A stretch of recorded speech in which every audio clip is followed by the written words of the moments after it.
It's funny now because it's not just about the old poles of like New York and LA and Chicago, and it's more about the secondary cities and the smaller markets where I think to me it's really exciting to play.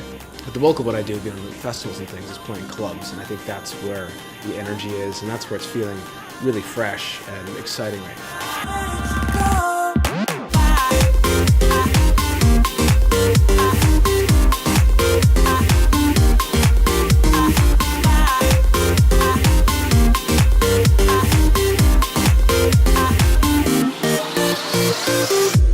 It's been a major change, especially if you compare like 2011, which I think is really a breakthrough year for dance music in America. Compare it to what was happening in the late 90s. When I started, it was just I was doing vinyl records, doing very deep stuff, and now it's full-on guns blazing, peak time headline set, sellout show kind of thing, and you've got to really you come in, you got to deliver as an artist, and it's so much more about the fans now. That's one of the biggest things. The fans are king, and so I really have tried to make the shows bigger and better visuals. Sometimes we bring in vocalists, more graphics, things that were kind of unheard of back several years ago. So now there's more at stake. I played about 40 different shows for this tour, and for just this part of the In the Air tour, and America is a whole different place than it used to be.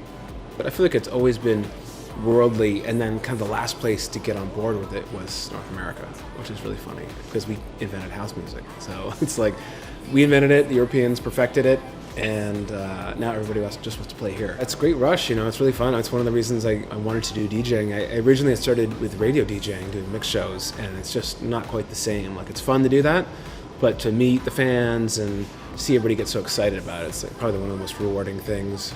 You do that hard work in the studio and on the road, and then it's really gratifying to just play it live and see that reaction. I think the next step is going to be more global, playing more countries. I just want to have the music reach more fans. The more people, the better. And it's going to the music will still stay musical. It's getting more aggressive in style. But it's got to work at peak time, and that's kind of what I'm into right now. You're going to lose some fans, you're going to win some new ones, but you can't sit still. And I've always put a high priority on having a strong sense of song, having a strong vocal in the track.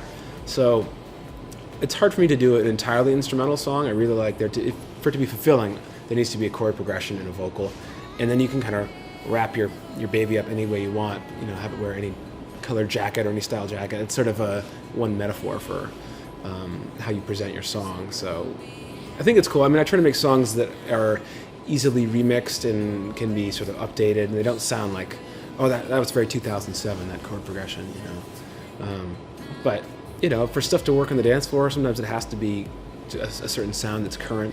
And right now everyone's doing all these pitch slides and very trancey sounds, and sometimes you have to kind of bend the rules and try some of that.